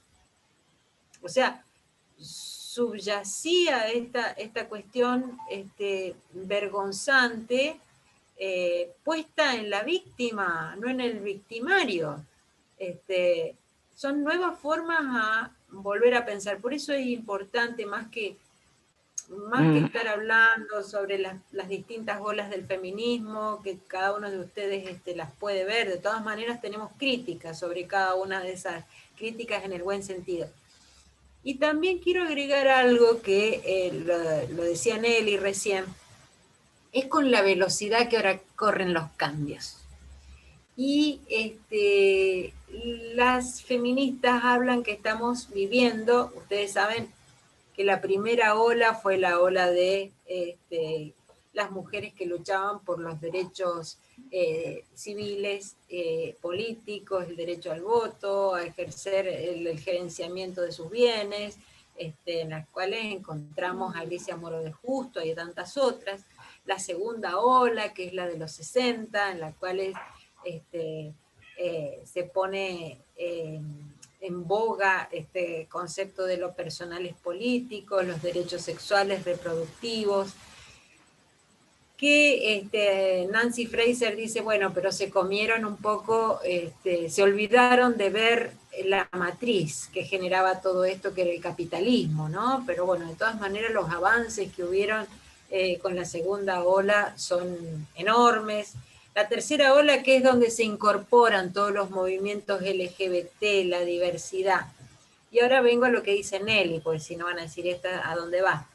La cuarta ola, y que también agiliza mucho las conquistas sociales, son las de las tecnologías, ¿no? La de la virtualidad, de poder estar conectadas, las compañeras de Jujuy con las compañeras del sur, poder organizar rápidamente algo, tener un movimiento veloz sobre aquello que queremos luchar. Eso es importantísimo, a mi parecer, y que estamos asistiendo en este momento. Se empieza a hablar de esta cuarta ola para identificar los feminismos digitales, ¿no? Y que bueno, que rompe tantas barreras, tantas soledades, que hacen que los movimientos sean mucho más ágiles, inclusive también lo hemos visto con los sucesos de la primavera árabe, ¿no? Que fueron organizadas por medios, distintos medios digitales.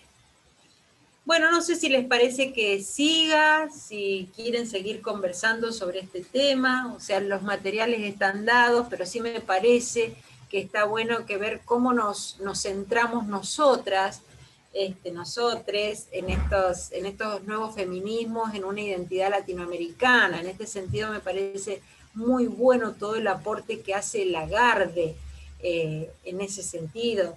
Y está muy bueno, y yo recomiendo que profundicen la lectura de claves identitarias de las latinoamericanas en el umbral del nuevo milenio. Esto es muy bueno, ese libro, donde nosotros nos sitúa en forma particular a las mujeres, no tan solo como argentinas, sino también en un contexto regional. Cuánto impacta en el feminismo la subida al poder de sectores de izquierda o de derecha, el impacto que ha tenido Bolsonaro para el feminismo. No podemos dejar de mirar un contexto regional y politizarlo en ese sentido. Es muy importante. Se está hablando de una nueva izquierda muy avanzada y con nuevos paradigmas tomados del feminismo, que se está dando en Chile. Dicen que esta nueva forma que está surgiendo, que dio origen a la revisión y al cambio de la Constitución, está impregnado de prácticas feministas, de esto que estamos hablando de lo colectivo, de nuevas formas de organización, y en ese aspecto está bueno mirarnos regionalmente. Así es que, bueno, podemos hacer lecturas al respecto. Bueno, la cuestión del sistema sexogénero lo dejo para la lectura, salvo que ustedes tengan alguna pregunta en particular, si a ustedes les parece. Y a mí me gustaría que conversáramos un poco sobre los estereotipos, esto que nosotros consideramos cuando los estereotipos, cómo se nos asignan los roles, ¿no?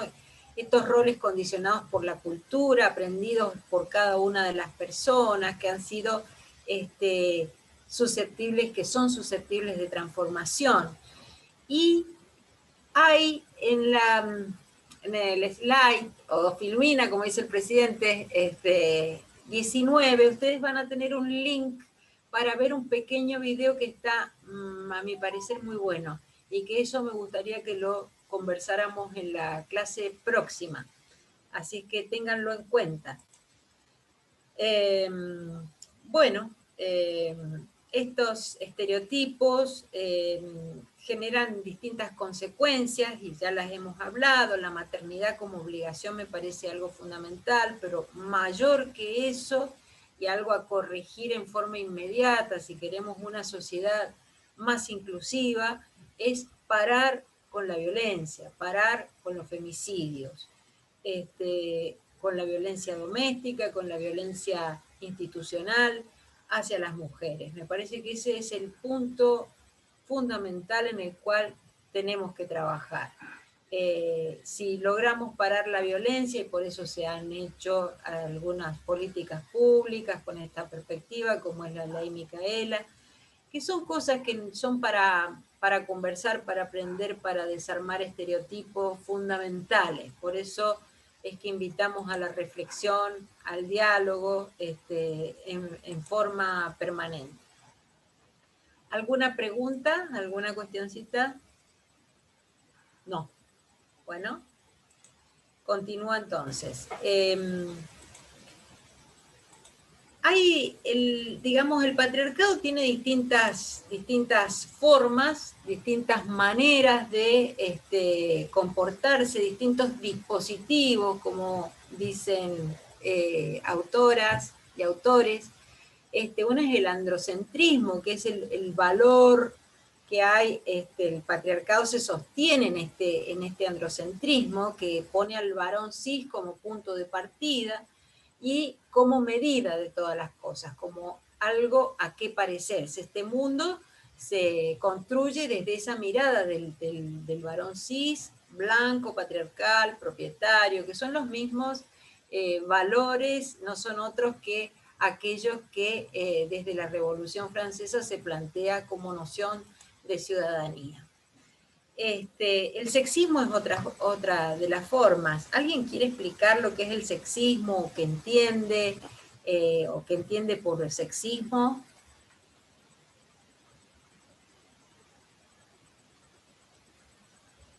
Bueno, si hubiera, escucho, y se valora la participación mucho. Pero el sexismo tiene que ver con esta forma condescendiente de trato hacia las mujeres, de considerar que son inferiores en conocimiento, que son inferiores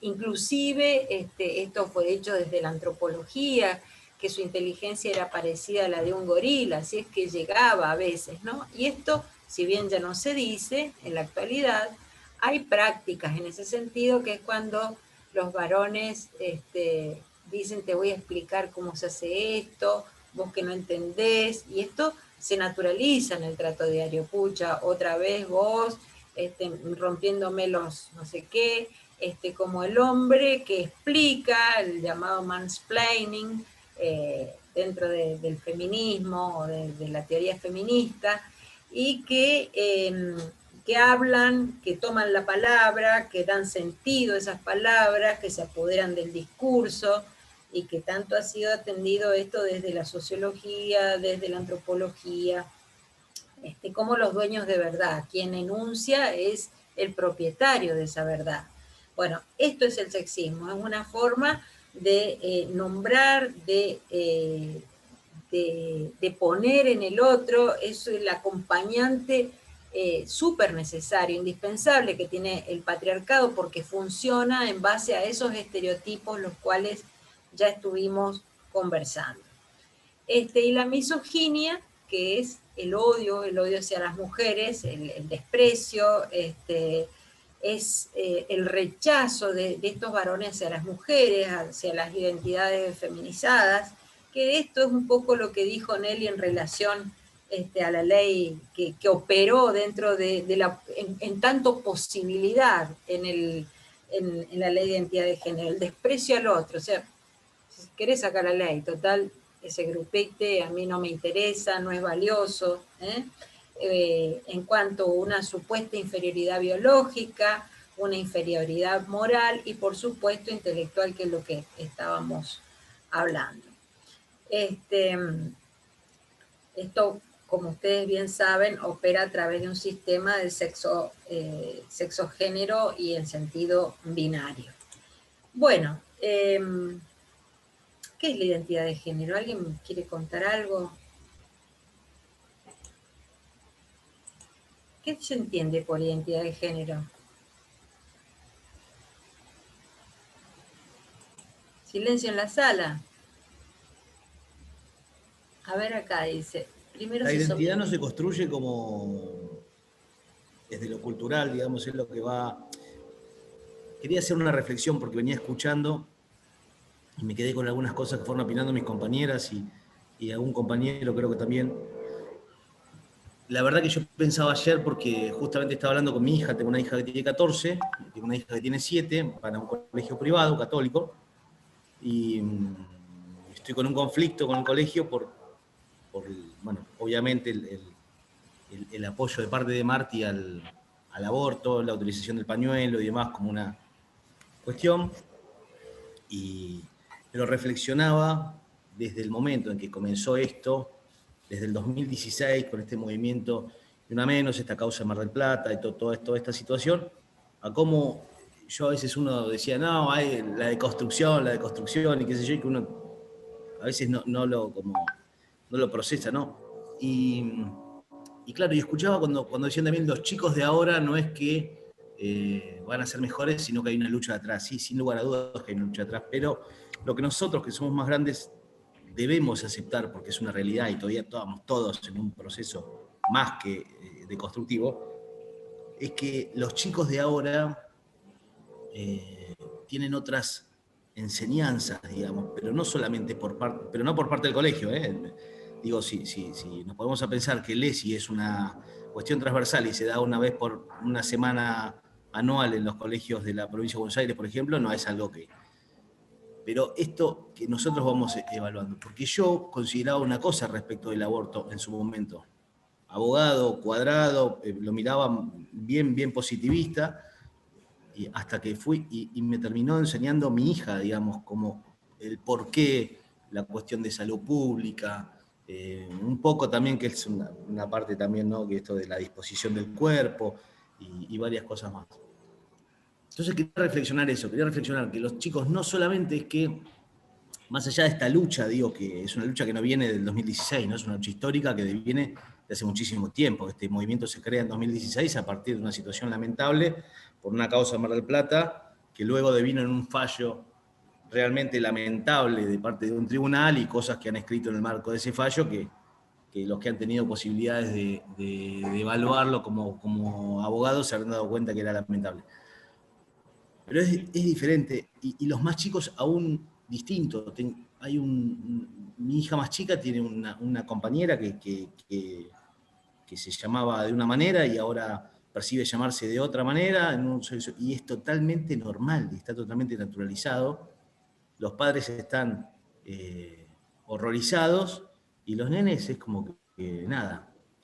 Entonces digo, esto, ¿cómo va a ir avanzando? Y sí, definitivamente creo que esto se va a ver dentro de muchos años, pero en esa colaboración tenemos que estar todos. Es difícil. ¿Y vos, Daniel, qué te pasa con esto, digamos, de esta hija que llega con ideas, que...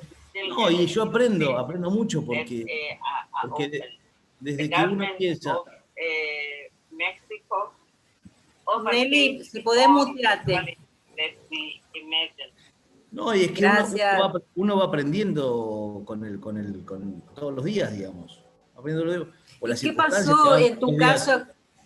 Se fue al almacén la vez pasada y me dice, papi, no me venís a buscar esa 1 cuadra y media, porque hay unos tipos que estaban a mitad de cuadra y nada, le habían dicho alguna situación. Entonces uno lo ve ahí y dice, guau, qué boludo, ¿no? Porque antes son cosas que, independientemente que sean ofensivas, no sean ofensivas, sean de una manera u otra, cómo generan esta situación del miedo con el que se vive diariamente. Bueno, me parece que es para hacer una gran reflexión del tema. Creo que todos nosotros, específicamente los varones, vivimos a diario. Yo acá me viven cagando a pedo mis compañeras con un montón de cosas, pero creo que eso se va a ir internalizando porque son muchísimos años de venir pensándolo y efectuándolo de una manera. Ahora, las nuevas generaciones calculo que cambiarán y para bien. Pero bueno, no me quería ir sin opinar esto porque me parece importante. Muchas gracias. Bueno, no, bárbaro. Aparte es importante también escuchar a los varones heterosexuales, no sé, a los varones, ¿qué pasa con estos cambios? Porque hay una película que vi anoche. Quizás lo que no está bueno,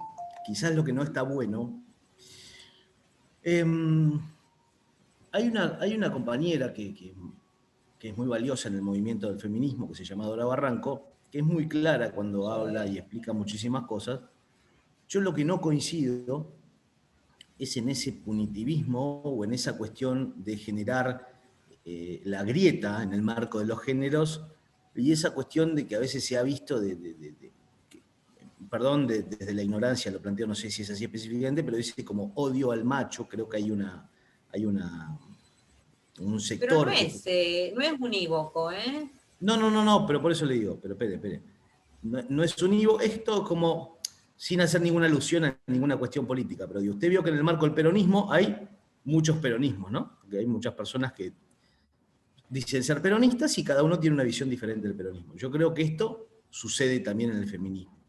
Lo que me parece que ese sector no colabora a la expansión del derecho, sino más bien a una radicalización extrema de la posición y donde quizás hasta mismas compañeras, digamos, hablando en términos de género, terminan repudiando acciones que, no sé, que son demasiado extremas y casi con una cuestión más de poner del otro lado a la persona. Perdón, no opino más, perdón. Está bien. No, está bien, Daniel, porque son cuestiones también para poner en debate, donde podemos tener distintas opiniones. A ver, el tema punitivista, digamos, no podemos meter a la cárcel a medio país, ¿no? Porque ha maltratado alguna vez. Sí, Nelly. No, todo esto, bueno, yo no la he escuchado ahora en eso. Yo sí he criticado en ciertos aspectos. Por ejemplo, creo que hay discursos en alguno de los trabajos de Rita Segato, advertía como que aunque ella no lo piensa así, porque no está por el punitivismo ni nada, pero de todas maneras creo que se transmite algo de lo que está diciendo acá Daniel Salvatore. O sea, yo creo que llegó el momento del diálogo.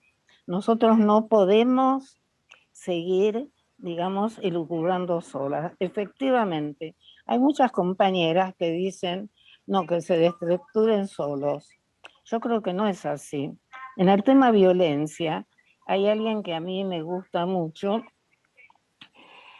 que dice lo siguiente, que las mujeres hemos fracasado en el tema violencia por no haber podido transmitir al hombre algunos y hoy me recordaba cuando hablaba Julia de estereotipos, algunas cualidades de que tenemos las mujeres, o sea, de ser, como dicen, más sensibles, más débiles, más afectuosas, más que acá lo que tenemos que ver es cómo unificamos valores.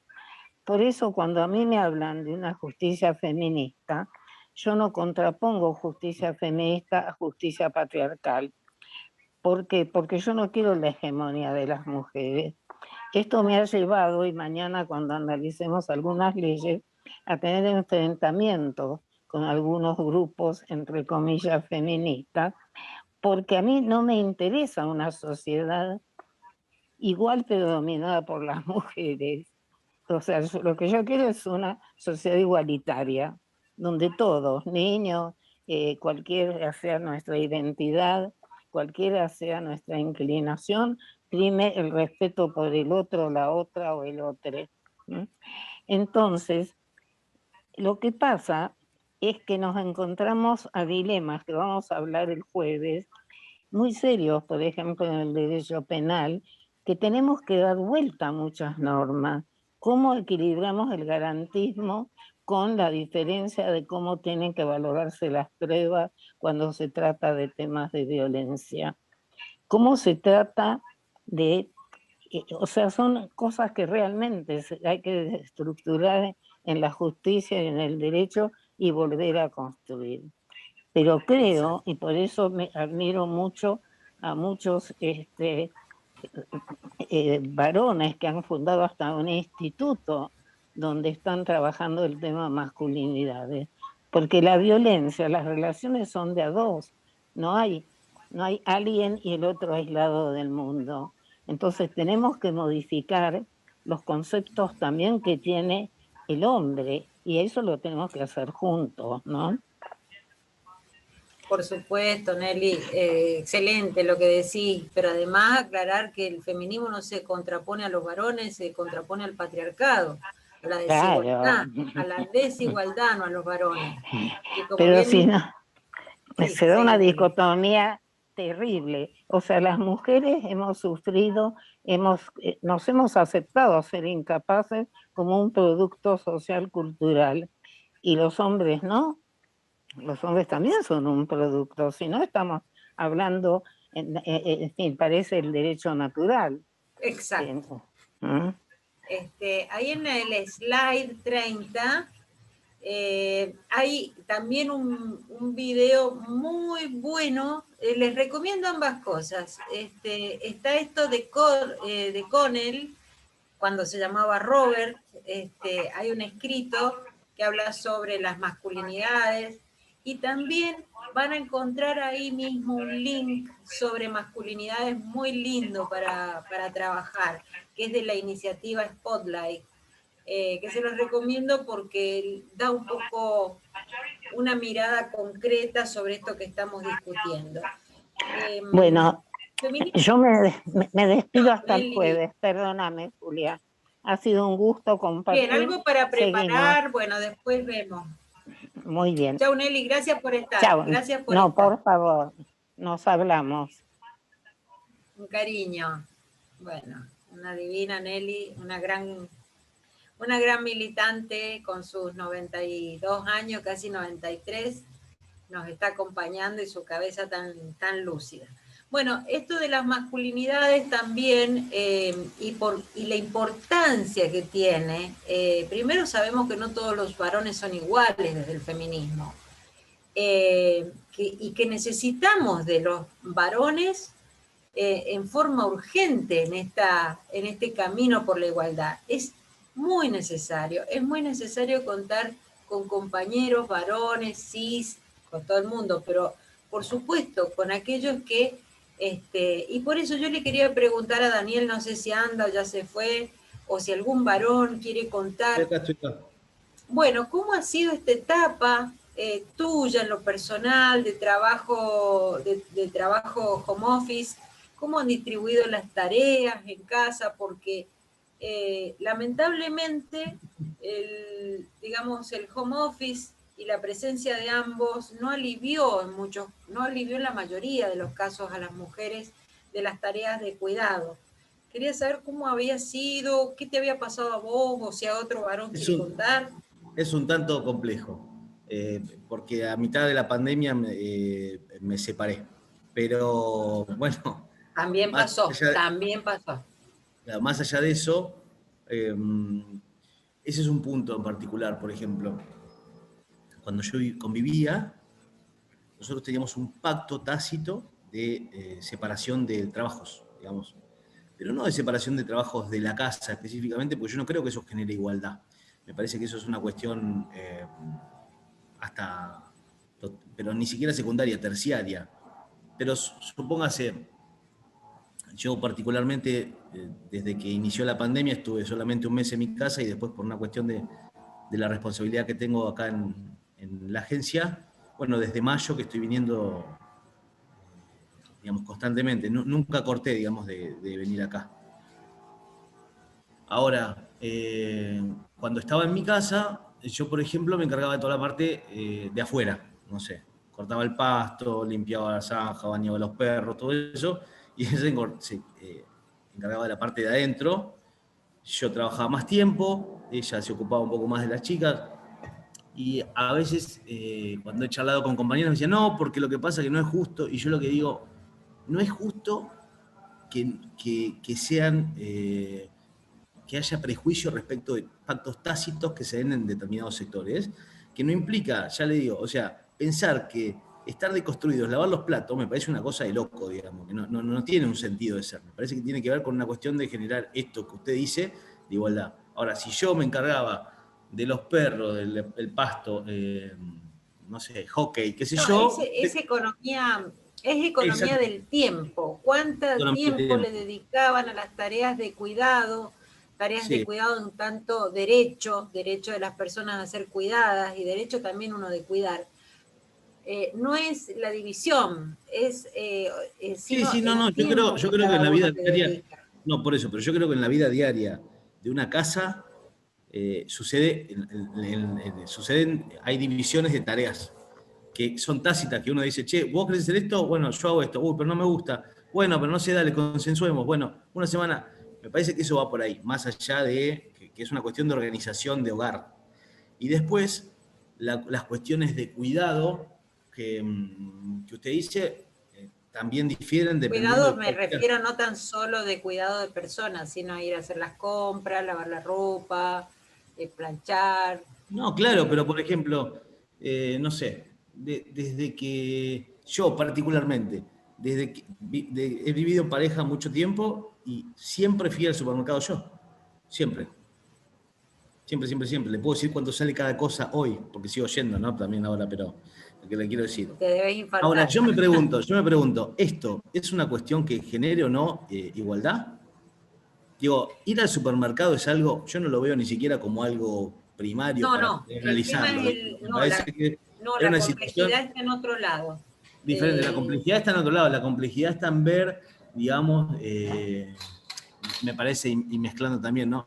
Me parece es ver cómo se aborda la violencia, me parece que es ver cómo se hace Lo que pasa es que con la cuántas cuestión horas le dedica económica. cada uno, perdón, que- Daniel, lo que pasa es que el tiempo que cada uno le dedique, le vamos a dar la palabra a Laura de Beluc, que quiere hablar, es cuánto tiempo libre te queda para el esparcimiento, el ocio, el trabajo, ganar plata, etcétera, etcétera. No es un tema de cuidado. A ver, pero le vamos a dar la palabra a Laura. Laura, ¿querés decir algo? Sí, nada, una acotación a esto que venía relatando Daniel, esto de repartir tareas y demás, y esto de lo que le corresponde a la mujer o al hombre, lo cual es como, a mí no me cabe en la cabeza, pero me viene a la cabeza una anécdota con la mamá de una amiga mía, que bueno, yo tengo 3 hijas, ¿no? Y bueno, además que el laburo, nada, bueno, me ocupo de la casa también en la medida que tengo acordado, digamos, hacerlo así. No por ser mujer, sino porque me parece, a mí me resulta más cómodo lavar la ropa y de repente a mí no me gusta cocinar y a mi marido sí, entonces él se ocupa de cocinar y no es ni más hombre ni menos hombre, ni yo soy más mujer o menos mujer por no cocinar, básicamente. Pero me viene a la memoria una vuelta, la mamá de mi amiga me dice, uy, ¿cómo haces con 3 chicas, qué sé yo? La casa, el trabajo. Me dice, pero tenés suerte porque tu marido te ayuda. Y yo digo, no, no me ayuda mi marido, es igual de responsable que yo, en cosas de la casa, de las hijas, del trabajo. Y Total. acordamos hacer cada uno una determinada cosa porque nos resulta más fácil y más conveniente, más allá de alguien tiene que cocinar, alguien tiene que lavar, alguien tiene que hacerlo, pero cada cual eligió en principio hacer lo que más fácil le resulta y lo que más le gusta hacer. Y bueno, después cubrimos los baches, pero la responsabilidad primaria es de los dos. No por ser hombre o porque yo soy mujer, me encargo de los hijos y es mi responsabilidad y él me ayuda. No, nunca lo vimos así, digamos. Totalmente. El tema es el tiempo. El tema es la distribución del tiempo, esas tareas de cuidado. Federico, ¿querés decir algo? Federico López.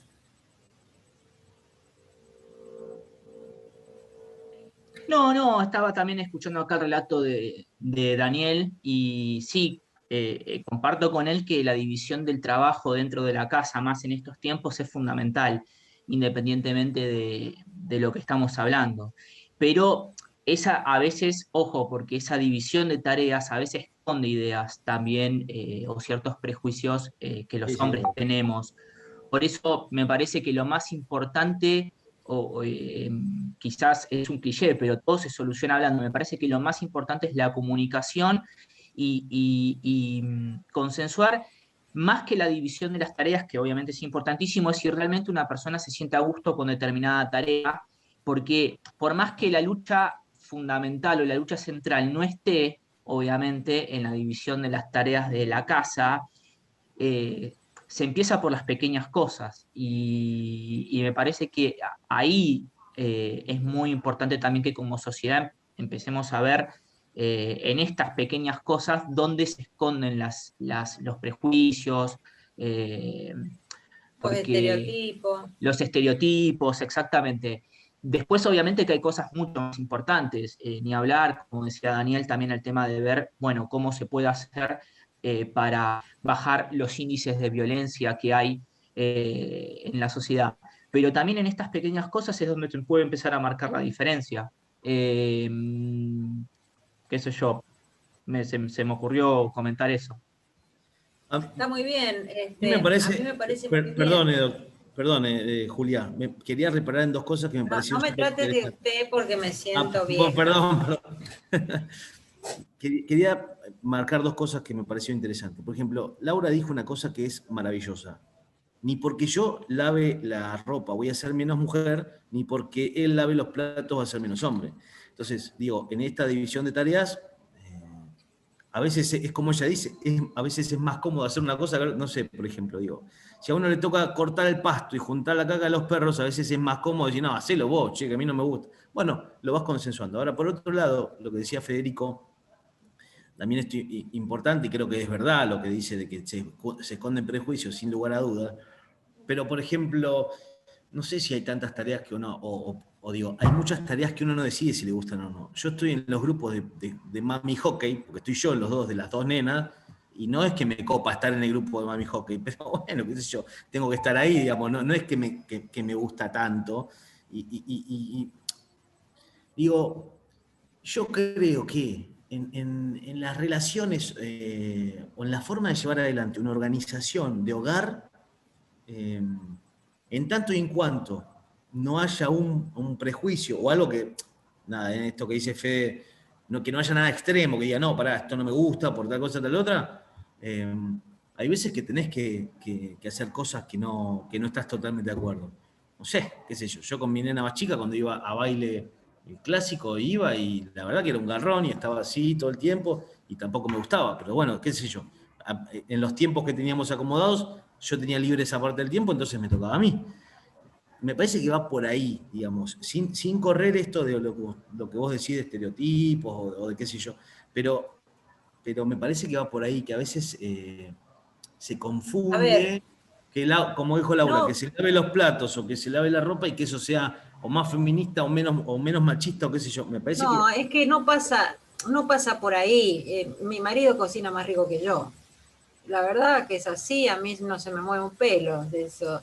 El tema es que la cuestión de los cuidados haga que las mujeres tengan que, o por un lado, se vean recargadas de tarea, no el tipo de tarea, sino que se vean recargadas y tengan doble función, o que tengan que buscarse un trabajo de medio tiempo y ganar menos por las tareas de cuidado.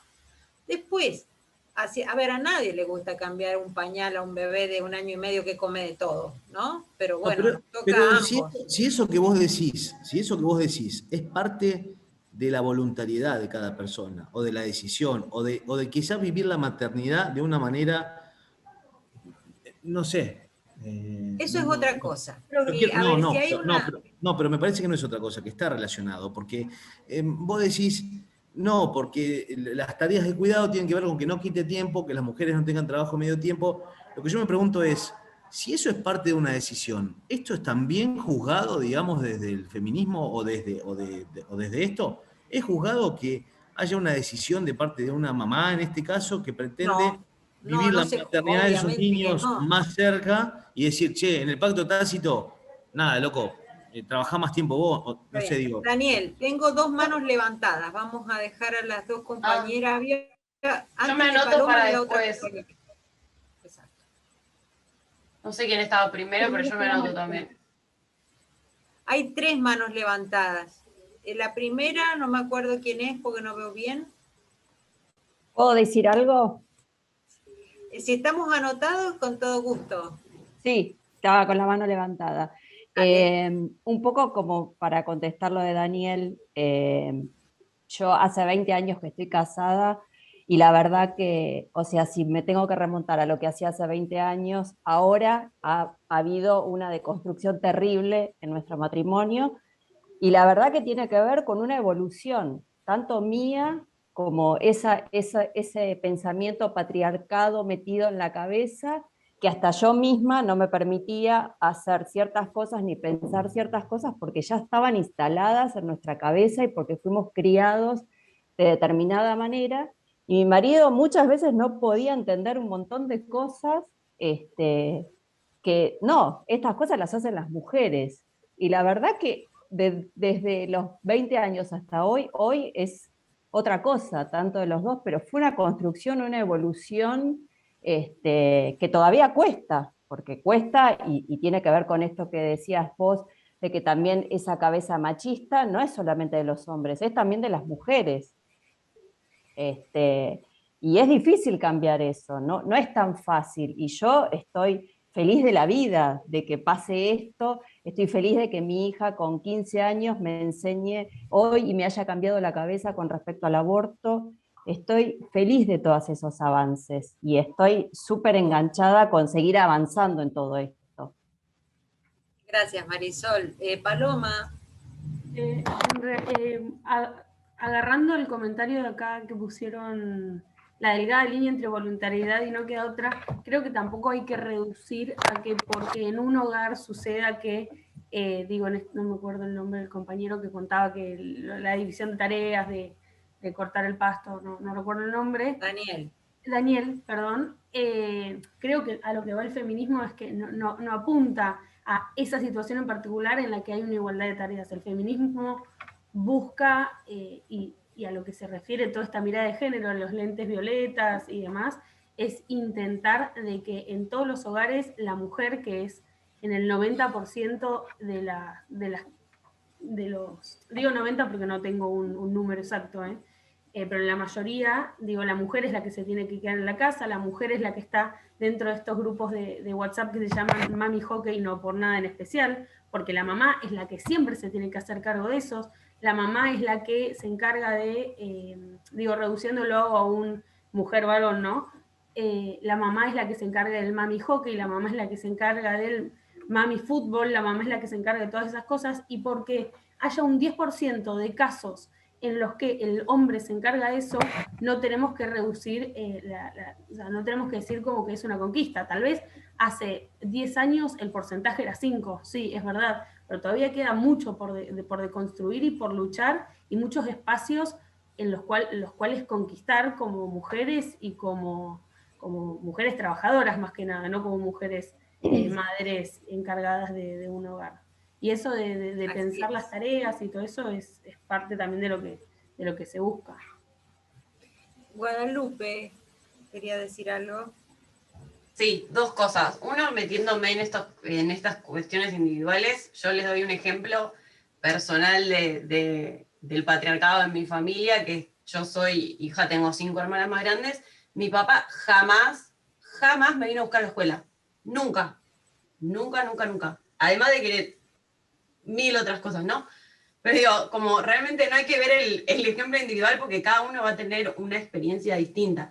Me parece que lo que está bueno de pensar esto más abstracto y teóricamente es que lo que pasa a nivel colectivo y cómo esto de los géneros, las conductas y las cualidades están sexualizadas y están jerarquizadas. Entonces, las tareas de cuidado tienen menor valor, o sea, cuánto se le paga a una tarea de cuidado y cuánto se le paga a otro tipo de tareas, como un abogado, por ejemplo. Entonces, esa sexualización de qué se puede hacer, igual, obviamente, en el desarrollo de la historia venimos ocupando más lugares y nos venimos poniendo a la par, pero digo, esa diferencia existe, no la podemos negar, por más de que nosotros seamos un poco más progres o más abiertos o tengamos más herramientas para pensar nuestra propia realidad. Y para darle la derecha al compañero, decir, bueno, también nosotros las mujeres a veces bancamos esa situación y decís, bueno, yo lo hago. O sea, me pasaba con novios anteriores decir, bueno, yo limpio porque total vos limpiás mal, o sea, nunca vas a limpiar como yo limpio, nunca vas a acomodar el sillón como yo lo acomodo. Y eso, nada, es porque estamos en una cultura que, de nuevo, es patriarcal. El contrato sexual, Guadalupe, tal cual lo relata Carol Pateman, ¿no? Un contrato muy, muy poco favorecedor para las mujeres. Josefina también me parece que quería decir algo. Yo quería saludar, perdón, porque me tengo que retirar. Ajá. Discúlpeme, me tengo que retirar. Me Bueno. parece sumamente interesante la charla. Tengo una reunión y me están llamando acá en gabinete. Muy pero bien, vaya Daniel, te vaya agradezco tranquilo que ya muchísimo terminamos. y bueno, esperemos seguir avanzando en esta En construcción. eso estamos, el Salud jueves para nos todos y volvemos a todas. ver. Hasta luego. Gracias. No, Josefina, no sé lo si que había está. escrito es que hasta dónde una mujer decide cuidar a su hijo y tomar un trabajo o sea, fuimos criadas de una manera, ¿no? Somos las mujeres las que sabemos cuidar a un hijo y demás. Creo que están buenos estos debates para que los hombres se cuestionen un poco los privilegios, ¿no? Que les han sido dados. Mínimo que nos escuchen y digan, ah, mira vos, la verdad, sí, yo tuve este privilegio, me lo cuestiono, digamos, ¿en cuánto perjudiqué a la mujer que tengo al lado, a mi compañera, con este privilegio? Así es. Bueno, da mucha tela para cortar, salen a la luz los privilegios que ha cimentado un esquema patriarcal. No hay que agarrársela nunca ni con un compañero, ni con una compañera, o si una compañera prefiere criar los hijos que trabajar. Lo que sí poner luz. ¿Qué pasa cuando las personas ganan menos? Y evidentemente van a tener menos posibilidad de realizar su vida, van a tener menos posibilidades de decidir qué hacer. Entonces, mirarlo en forma más estructural, animarnos a contar y también preguntarnos sobre nuestras propias prácticas, ¿no? Hay mucha tela para cortar y yo espero que esto sea un espacio que sirva para también pensar como abogados del Estado, cuántas veces el Estado es un Estado macho, un Estado varón, como también es la institución matrimonio y tantas otras en las cuales podemos ir sin prejuicios, ¿no? Porque si decimos que todo es prejuicioso, tampoco nosotros tenemos que tener estos prejuicios, poder ir avanzando en este sentido y vernos también en nuestra práctica, ustedes en tanto abogados, yo historiadora, bueno, vamos viendo qué podemos hacer para cambiar la realidad. Espero que les haya gustado, que haya sido una invitación. Les pido que lean lo que se les ha dejado y bueno, a disposición para que vayamos, los slides que decías, ¿dónde están? Dice Guadalupe. Están en todo hay un PowerPoint. El PowerPoint no es un PowerPoint de proyectar. La idea era hacer como una suerte de tarjetas. Así es que bueno, quedamos a disposición, nos vemos el jueves, ahí va a tener una centralidad Nelly que vamos a sentarnos todos a aprender.